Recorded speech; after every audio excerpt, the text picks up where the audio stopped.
Hey guys, welcome back. So today I really want to cover the false beliefs that I ran up against when I was on my healing journey, or what I call the hero's journey, right? You're going through the achievement and transformation in your journey. And one of the false beliefs that I ran up against constantly is like, what if this fails just like everything else? What if this is just like therapy and it doesn't work and it only gets me stuck for a little bit and then I go back to my old habits? And this is a belief that I developed into everything that I was doing because nothing seemed to be working. So let me give you kind of a backstory of me. I've done therapy consistently for about 7-8 years. But over the course of when I was about 26 to 29, I was really going at it. I was really trying to figure out the issues within inside of me and find that balance within myself. Because I wasn't happy in anything that I did. I always had no issues achieving what I wanted, but I would move that goalpost and I wouldn't get the feeling. It wouldn't last. There was a void, there was an emptiness in me. So I started seeking everywhere. I went into the rooms of AA, I went into the rooms of NA, even when I wasn't addicted to narcotics. I did case studies, I did psychotherapy, I did different modalities like Rohan transpersonal healing, I did Reiki, I did sound and color healing, I did retreats, I tried all of this stuff, and I wanted to find something that I wasn't just gonna sit here and meditate for 4 hours a day, because I did that. And that stuff worked to a limit to be able to get me into the state of bliss and get me into a state of awareness of self. But it didn't have the balance of the materiality, right? I'm a material person. We're all material people and we're living in a material world, right? This is a spiritual world, the unknown, but also the known world of the materiality.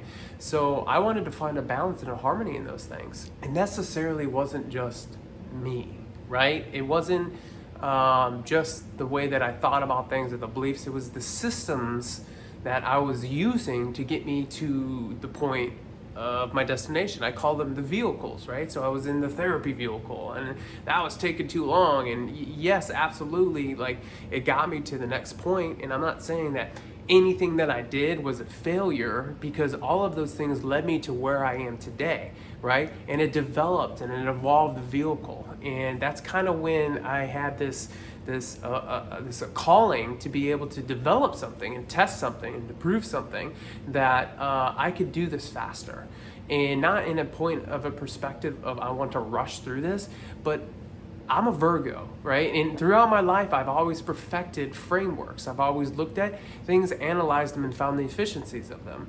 It's the systematic approach that I have innate inside of me, especially being in special warfare. And these are the systematic approaches that I taught all around the world to some elite personnel, right? And it's just because it's innate in me. It's really good. It's a skill that I have. And that's what I did here. This amount of experimentation that I put on myself. That's why this is called the Helios experiment. More and more will come kind of unraveling and showing, because this is a huge case study that I'm running on an experiment on not only myself, but my closest family, my closest friends, all these different people that I'm even coaching out of state, right? And I'm using this framework to watch and progress and measure my progression, my evolution. I realized that this new vehicle that I have was a huge opportunity for me to expand. And what I was finding when I applied this simple framework was that I was becoming so much more aware of myself and my surroundings that my thoughts and my words started to change, because I started to become more conscious. 95% of the day, your subconscious mind controls your habits, controls you. Only 5% of the day, on the average person, you're consciously aware and awake and making those decisions for yourself. And it was my dream to flip those numbers. I wanted to be consciously awake 95% of the time so I can stop reacting, so I can stop self-sabotaging, so I can stop doing all these things that I would do to myself over and over and over and over again because I didn't feel I was worthy. I didn't feel like I deserved it. Right? All those subconscious traumas that you have from childhood and then carried over from life to life to life within the lineage that you're healing. And in this framework, I found that it was It was forcing me to be conscious. I had reminders on how to be conscious. I was becoming the visionary that I always envisioned myself to be. I was having the identity shift to be able to focus and to be able to become and soak myself in who I am becoming, to constantly have hope and drive. I was being able to measure the amount of progress that I was having from days to weeks to months to years, and seeing the progress trajectory. In this process, I lost a lot of friends and I lost a lot of family.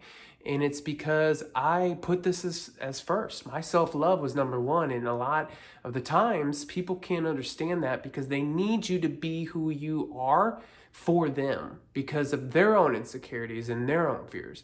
And that's no fault on them. That's their decision not to be as self-aware of those things. And it's my decision not to judge and just to love, right? But it doesn't mean that I'm going to come carry you on my journey. Not a lot of people can hack where I'm going, and that's just the truth, right? And the people that can, or the people that I'm coaching, right, we're moving. And we're moving at a pace of just becoming unstoppable, because we create our own realities. And when we believe in what we're creating and we are the visionaries of our life, there's nothing that can stop us.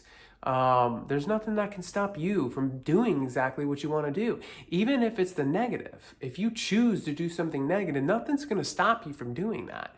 These roadblocks, these negative false beliefs that you anchor into your identity are things that constantly repeated, right? What is a belief? A belief is just a thought repeated over and over and over and again to enough times to concrete a reality around it to frame the structure of your reality. That's a belief. That's a truth, right? So we need to go into those truths and prove them wrong by repetition, right? Not only the repetition of action, but also the knowledge to be able to convince your logical brain that what it was holding on to needs to be let go so that it can become what it is now. It can evolve within you. Everything is a fractal piece of the universe, of whatever you want to call it, whatever you want to believe in, fill in your philosophy of life. But everything within your subconscious, that thought, is a fractal piece of a bigger picture.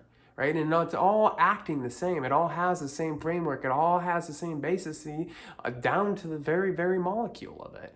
And when you look at things that way, you can take a framework and look at it at a huge global scale or very small and change, because all that changes, the variable that changes is time. How long do I need to do this to keep repeating it, right? And a lot of science has been behind 21 days to build a habit. Well, how many habits are you trying to build to become the visionary? How many habits are you trying to build to find the love of your life? How many habits are you trying to build to be a billionaire? That's a lot of habits that we need to instill. So it takes time, and it's consistency, but it's also patience with who you are and where you are. Because although your lens wants to look at things that fail, like old vehicles, right? Maybe those were just to get you to a point, and now they no longer serve you because you're looking for something more. You're looking for a greater experience.